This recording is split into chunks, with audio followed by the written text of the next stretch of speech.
Chiche en prime time, si est osé. Mais l'intéressé ne se laisse pas impressionner.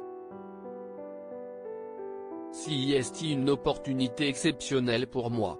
Et puis ça va me rappeler des souvenirs, commente cette virtuose du violon de bientôt 40 ans qui a été invitée à la cérémonie à 2 reprises. J'ai été nommé en 2004 à Lille et en 2005 à Cannes. La première fois, l'une de mes cordes a lâché 30 secondes avant la fin de la pièce. Je me suis alors tourné vers le premier violon et si est avec son instrument que j'ai fini. Aucune larme au coin de ses beaux yeux ce soir-là mais sur son visage, un magnifique sourire. Des applaudissements nourris l'aune même félicité, sous l'œil de Frédéric Lodéon qui animait la soirée. Marina ignorait alors que non seulement elle lui succéderait un jour à la tête de la cérémonie mais aussi à France Musique où elle présente, chaque dimanche de 14h à 16h, Vous avez dit classique ? Chiche. Animer une émission, si est transmettre et faire aimer malgré sa jeune expérience des médias, elle a compris qu'animer une émission si est comme donner vie à une pièce. Si est transmettre et faire aimer, ajoute-t-elle. À 3 ans, si est justement en écoutant Frédéric Lodéon qu'elle découvre le violon. Je ne viens pas d'un milieu de professionnels de la musique.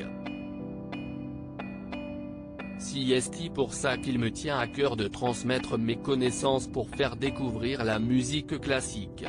À l'adolescence, elle étudie au Conservatoire régional de Marseille, sa ville natale, et à 16 ans, elle entre au Conservatoire national supérieur de musique de Paris où elle obtient 4 premiers prix. Depuis 20 ans, elle donne de nombreux concerts et l'actuelle pandémie lui pèse.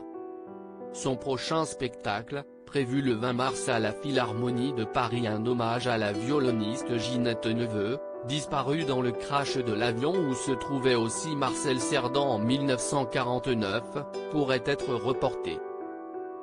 Depuis 2003, elle enchaîne les enregistrements.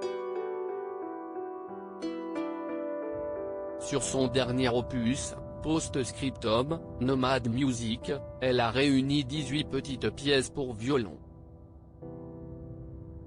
Sa forte présence sur les réseaux sociaux, où elle ne montre rien de sa vie privée, ses ateliers à Sciences Po, son site. Tout contribue à mettre en lumière la musique classique, dont les vertus sont presque thérapeutiques, jure-t-elle. Juste ce dont on a besoin en ce moment.